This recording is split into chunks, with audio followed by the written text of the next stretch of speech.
আসসালামু আলাইকুম বন্ধুরা, চলে আসলাম প্রাচীন সভ্যতার দেশ গ্রিসের আক্রোপোলিস।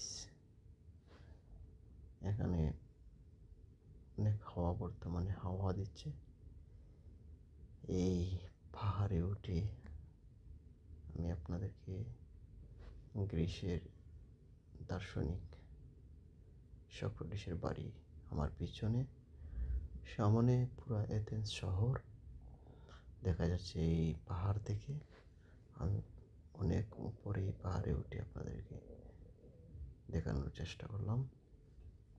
আপনারা হয়তো জানেন, এই গ্রীষ্মে পর্যটনদের সবসময় আনাগোনা, পর্যটন এলাকা এটা। আর এই গ্রীষ্মকেই সবচেয়ে বেশি পছন্দ করে পর্যটনটা, তাই ঘুরতে আসে। ধন্যবাদ সবাইকে, আবারও চেষ্টা করব।